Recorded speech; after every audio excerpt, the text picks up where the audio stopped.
কাছেও দূরে যে যেখান থেকে আমার ভিডিও দেখছেন প্রিয় বন্ধুরা সবাইকে আসসালামু আলাইকুম। কেমন আছেন আপনারা সবাই? তো বরাবরের মতো আবারও চলে আসলাম নতুন একটি ইউনিক রেসিপি আপনাদের সাথে শেয়ার করার জন্য। আজকের রেসিপি হচ্ছে আমার চিংড়ি মাছের পুলি পিঠা তৈরি করে আপনাদের সাথে শেয়ার করব। আজকে কিন্তু চিংড়ি মাছের পুলি পিঠা তৈরি করব এবং আপনাদের জিভে জল এসে যাবে আমার বিশ্বাস। তো এই পিঠাটা অবশ্যই বাসায় তৈরি করার জন্য প্রথম থেকে শেষ পর্যন্ত আমার সাথে থাকার অনুরোধ রইল প্রিয় বন্ধুরা। তো এখানে প্রথমে বড় একটা বেকসিম বল আমি নিয়ে নিলাম আর এখানে 1.5 কাপ পরিমাণ ময়দা নিয়ে নিলাম প্রিয় বন্ধুরা। তো প্রথম থেকে শেষ পর্যন্ত অবশ্যই আমার সাথে থাকার অনুরোধ রইল। এখানে আমি স্বাদ মতো লবণ দিয়ে দিলাম, স্বাদ মতো, আর রান্নার তেল দিয়ে দিলাম পরিমাণ মতো, এখানে 2 চামচ পরিমাণ, আর এখানে দিয়ে দিলাম 2 চামচ পরিমাণ উঁচু উঁচু চিনি। তো স্বাদ মতো আমি চিনি দিয়ে দিলাম, দিয়ে ভালোভাবে হাত দিয়ে একটু মাখিয়ে নিচ্ছি। আর এখানে কুসুম কুসুম গরম পানি দিয়ে আমি এই একটা ডো তৈরি করে নেব। এই ময়দা দিয়ে ভালোভাবে হাত দিয়ে কষলিয়ে একটা ডো তৈরি করে নেব প্রথমে। তো আজকে কিন্তু চিংড়ি মাছের পুলি পিঠেটা কিন্তু আমি যখনই বানিয়েছি বাসার মানে সবাই অনেক বেশি খাওয়ার জন্য পাগল হয়ে গেছিলো। যে দেখতে যতটা লোভনীয়, খেতে কিন্তু আরও বেশি লোভনীয় হয়েছিল বন্ধুরা। তো আমার মনে হয় আপনারাও কিন্তু আজকে চিংড়ি মাছের পুলি পিঠেটা দেখে মানে সত্যি জিভে জল আসবে। তো আমার মনে হয়, তো আমি ভালো একটা ডো তৈরি করে এখানে ঢাকনা দিয়ে দিলাম। তো এখানে নিয়ে নিলাম চীনাবাদাম, গুড় নিয়ে নিলাম, আর এখানে আমি নিয়ে নিলাম চীনাবাদাম আর কিছু নারকেল কুড়ানো। তো আর এখানে নিয়ে নিলাম গুড়। তো এখন এই জায়গায় আমি এইখানে একটা ব্লেন্ডার মেশিন নিয়ে নিলাম। ব্লেন্ডার মেশিন নিয়ে আমি এখানে বাদাম আর নারকেল কোড়ানো আর গুড় দিয়ে দিচ্ছি, দিয়ে আমি ভালোভাবে এটা ব্লেন্ডার করে নিব। তো অবশ্যই কিন্তু আপনাদের এই ভিডিওটা যদি বাসায় তৈরি করতে চান প্রথম থেকে শেষ পর্যন্ত দেখতে হবে। তো দেখেন ব্লেন্ডার করার পর কেমন হয়েছে। এখন আমি এটা চুলায় দিয়ে জাল করে নেব। যে একটা পানি পানি ভাব আছে, একটু আঠালো ভাব করার জন্য আমি চুলোয় জাল দিয়ে নেব। পানি পানি যে ভাবটা আছে, তো নামিয়ে নিচ্ছি। তো ব্লেন্ডার মেশিন থেকে এখন আমি চুলায় একটা প্যান বসিয়ে দিলাম, আর আমি দিয়ে দিচ্ছি আমার উপকরণ, নারকেল, বাদাম আর গুড়ের উপকরণ দিয়ে দিচ্ছি। এটা হচ্ছে আমার পিঠার খাজা তৈরি করে নিচ্ছি। তো এটা একটু যে হালকা হালকা যে পানি আছে, এটা আমি ভালোভাবে শুকিয়ে নিচ্ছি। শুকিয়ে নেওয়ার পর কিন্তু এটা একটা আঠালো ভাব তৈরি হবে।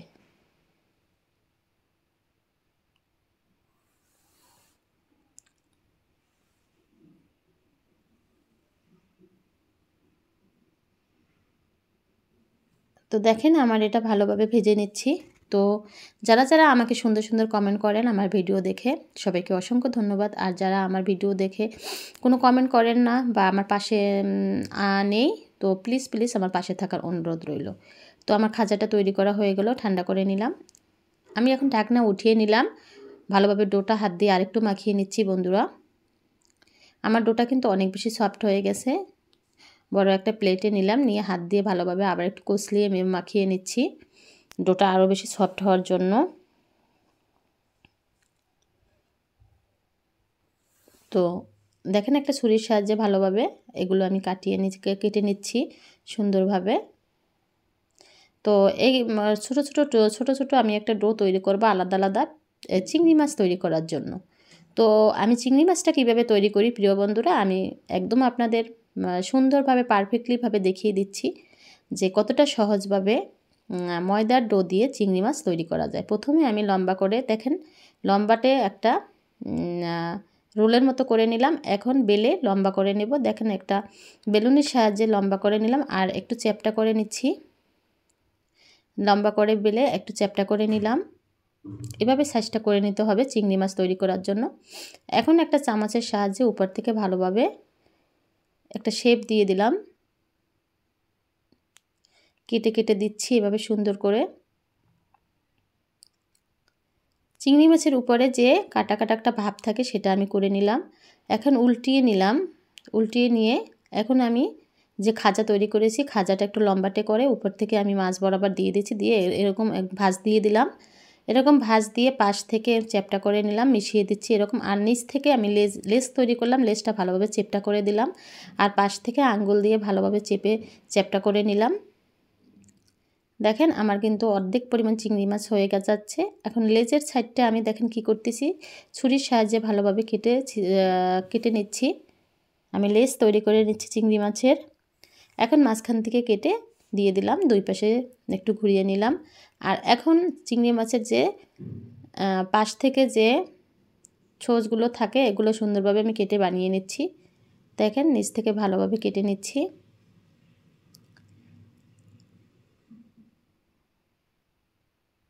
এখন আমি এটা মুড়িয়ে মুড়িয়ে দিচ্ছি, তাহলে চিংড়ি মাছের সাইডে যে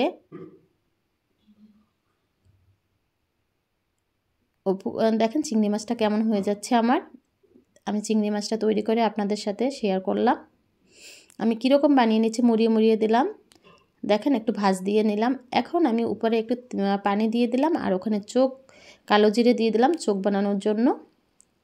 দেখেন একটু পানি দিয়ে 3 থেকে 4টা কালো জিরে লাগিয়ে দিলাম। দেখেন আমার চিংড়ি মাছ হয়ে গেল, একদমই চিংড়ি মাছের মতো দেখাচ্ছে, কিন্তু চিংড়ি মাছ হয়ে গেল আমার। উপর থেকে ডিজাইন করে দিলাম চিংড়ি মাছের মতো। তো হয়ে গেল আমার চিংড়ি মাছ। তো এটা কিন্তু অনেক সহজ বানানো। তো এভাবে আপনারা তৈরি করে নেবেন। আমার সবগুলো চিংড়ি মাছ এভাবে তৈরি করে নিলাম তো খাজা দিয়ে। এখন আমি এটা ভেজে নিচ্ছি প্রিয় বন্ধুরা। তো এক এক করে আমি সব মাছগুলো ভেজে নিব।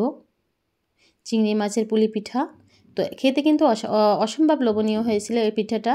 তো যারা এই পিঠাটা বাসায় কখনো খাননি, এভাবে চিংড়ি মাছ পুলি পিঠা সবাই খেয়েছে, কিন্তু এরকম ডিজাইন করে চিংড়ি মাছের মতো এরকম পুলি পিঠা যদি কেউ না খেয়ে থাকেন, অবশ্যই একদিন হলেও বাসায় ট্রাই করেন। এবং বাচ্চাদের কিন্তু আকর্ষণীয় একটি পিঠা, এবং ওরা অনেক মজা করে এই পিঠাটা খাবে।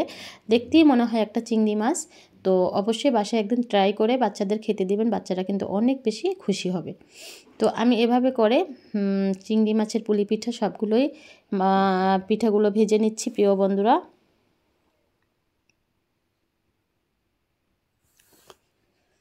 তো আমার কিন্তু এরকম লালচে করে ভেজে নিচ্ছি।